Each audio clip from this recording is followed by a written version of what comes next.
বাপ রে বাপ, কি গরম পড়েছে রে! একেবারে মাথার ঘাম পায়ে এসে পড়ছে। মাথার ঘাম পায়ে পড়বে না তো তোর পায়ের ঘাম মাথায় পড়বে? দেখ বল্টু, আমি তোকে কিছু বলিনি। তুই নিজের চরকায় তেল দে। Oil your own machine. আমি তোকে কিছু বলিনি, তুই চুপচাপ থাক। কেন? তুই এইমাত্রই তো বললি আমার মাথার ঘাম পায়ে পড়বে না, তো পায়ের ঘাম মাথায় যাবে। তুই বললি না, এখনই বল। কুল কুল কুল, নাট কুল। এটা গরমকাল, আর গরমকালে একটু আধটু ঘাম সবারই মাথা থেকে পড়ে ভাই। একটু আড্ডু, একটু আড্ডু। এই দেখ, এই দেখ, গরমে ঘেমে আমার ভেতরে স্যান্ডো গেঞ্জি, আন্ডারওয়্যার একেবারে ভিজে গেছে। নাট ভাই, আমার এত উত্তেজিত হোস না। গরমে একটু আধটু ঘাম হওয়া ভালো তো। কেন রে ফুটো ভাই, গরমকালে ঘাম হওয়া ভালো কেন? তাহলে শোন, গরমকালে ঘাম হওয়ার কত সুবিধা আছে। এই মনে কর, তোর পাড়ার টিঙ্কু কাকিমা তোকে একটা পেয়ারা খেতে দিল, আর সেই পেয়ারাটা তুই খাবি কি করে? কাছে লবণ নাই। তো তোর যেখানে ঘাম আছে, সেই ঘামের কাছে পেয়ারাটা একটু ভালো করে ঘষে নে, এবং তারপরে খা। দেখবি টেস্টি টেস্টি, নোনতা নোনতা লাগবে। তারপরে আরো শোন, মনে কর তুই তোর পাশের বাড়ির কোনো কাকার বাড়ি থেকে একটা আম চুরি করেছিস, আর আমটা খাবি, তোর কাছে কোনো লবণ নাই। তারপরে তুই কি করবি, তোর বগল থেকে যেখানে অনেকটা ঘাম হয়েছে, সেখান থেকে কিছুটা ঘাম চেঁচে ওই আমের সঙ্গে মাখিয়ে খাবি। দেখবি দারুণ টেস্টি টেস্টি, নোনতা নোনতা লাগবে। তাহলে শুনলি তো ঘাম হওয়া কত উপকার। বগলের ঘাম দিয়ে আম মাখা? C C. সি সি করার কি হলো? একবার তো খেয়ে দেখিস, তারপর দেখিস আমি ঠিক বলছি না ভুল বলছি। বগলের ঘাম দিয়ে আম মাখা তুই খাবি কি করে, তারপর দেখবি। সবাই চুপ কর, স্যার আসছে। Good morning sir. Good morning sir. Good morning sir. Good morning sir. এই কালু, বলুন স্যার। তুই যা এই সামনের দোকান থেকে আমার নাম করে ওই বস্তা সেলাই করা একটা সূচ আর কিছুটা সুতো নিয়ে আয় তো। কেন স্যার, সুচ সুতো দিয়ে কি হবে? আমি ওই নাটের মুখটা সুতো দিয়ে সেলাই করব, ও যাতে আর উচ্চ স্বরে চিল্লাতে না পারে। স্যার, আমি চিল্লালাম কখন? আমি তো গুড মর্নিং বলে আপনাকে সম্বোধন করলাম। ধুর তরিকা তোর সম্বোধন! আমি তোকে কতবার বলেছি নাট, তুই অত জোরে চিল্লাবি না। তোর এই চিল্লানো শুনে আমি ভয় পেয়ে যাই। এই তোর জন্য আমার ডেলি ডেলি ওঝার বাড়িকে ঝাড়ফুঁক করতে হয়, আর 101 টাকা করে আমাকে দিতে হয়। আজ আমি তোর মুখ আমি সেলাই করেই ছাড়বো। সরি স্যার, আর হবে না। না না, তোর কোনো কথাই আমি আর শুনবো না। তোর মুখ আমি আজকে সেলাই করেই ছাড়বো। সত্যি বলছি স্যার, আমি আর উচ্চ স্বরে এত জোরে গুড মর্নিং বলবো না। এই যে স্যার, আমি পেশির গাছ হয়ে প্রতিজ্ঞা করছি স্যার। খবরদার নাট, তুই একদম আমাকে টাচ করবি না। Don't touch me. তুই এর মধ্যে আবার পেশিকে জড়াতে চাইছিস কেন? তাহলে এই আমি ফুটো ভাইয়ের গাছ হয়ে প্রতিজ্ঞা করছি স্যার। নাট, তোকে বলে রাখছি, বন্ধু বন্ধুর মতো থাকবি, গায়ে হাত দিয়ে কথা বলবি না। এর মধ্যে তুই আবার ফুটোকেও টানছিস? এই সবাই বস, এবার তোদের পড়াশোনা শুরু করা যাক। আগায়া আগায়া মদন ভাই আগায়া, আগায়া আগায়া মদন ভাই আগায়া, আগায়া আগায়া মদন ভাই আগায়া, যোগ বলতে আগায়া, লোক হাসাইতে আগায়া।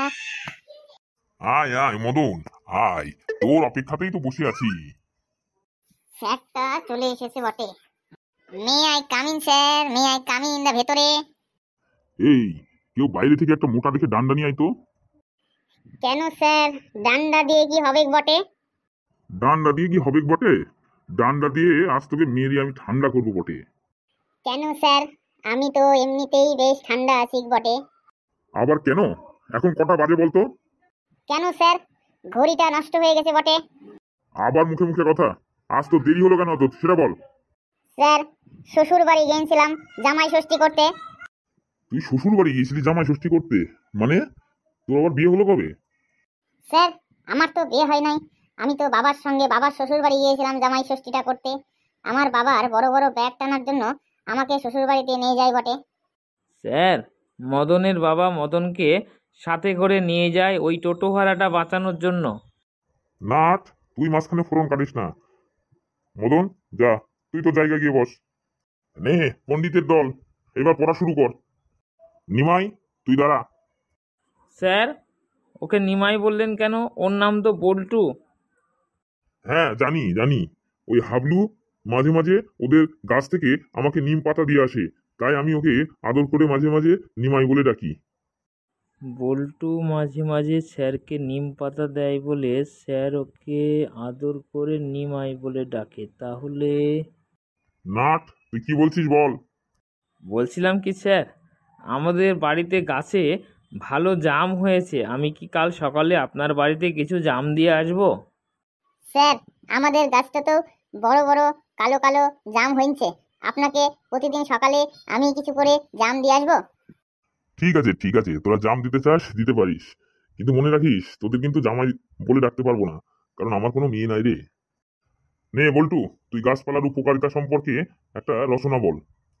স্যার, আমি বলবো গাছপালার উপকারিতা সম্পর্কে একটা রচনা।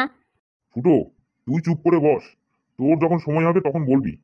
তোকে বলতে দিলেই তো উল্টো পাল্টা করে কি যে রচনা বলবি, তোকে এখন বলতে দিচ্ছি না আমি। নে বল্টু, তুই শুরু কর গাছপালার উপকারিতা সম্পর্কে রচনা। স্যার, গাছ আমাদের অক্সিজেন দেয়, গাছ আমাদের খাদ্য যোগায়, যে গাছ আমাদের ছায়া দেয়, বৃষ্টি আনতে গাছ আমাদের সাহায্য করে। বাহ বাহ, খুব ভালো হয়েছে, boss Boltu boss. Thank you sir. Sir, আমি এবার বলবো। তোর এত তারা কিসের ফুটো? তোর যখন লাইন আসবে তখন তোকে ঠিক ধরবো, এখন চুপ করে বস।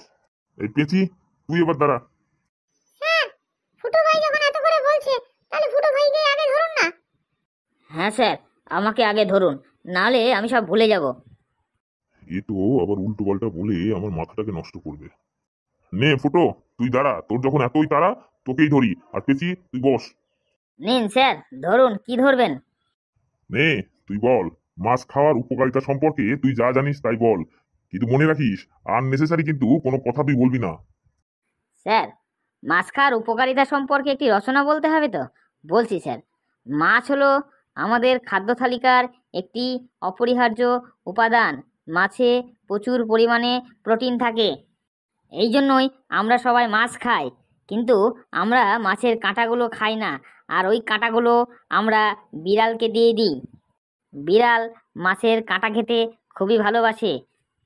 এই বিড়ালের তুলতুলি মার্কা 4টে পা আছে, পেয়ারা পাতার মতো 2টো কান আছে, আর বোতল পরিষ্কার করা ব্রাশের মতো একটি লেজ আছে।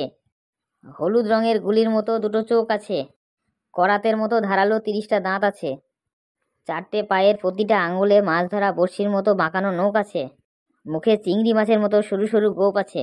বিড়ালের পুরো বডি কার্পাস তুলোর মতো লোমে ভর্তি থাকে। বিড়াল নানা প্রজাতির হয়, যেমন মিনি বিড়াল, হুলো বিড়াল, গেছো বিড়াল। 2টো বিড়ালে যখন চিল্লাচিল্লি করে তখন এইভাবে চেঁচায়।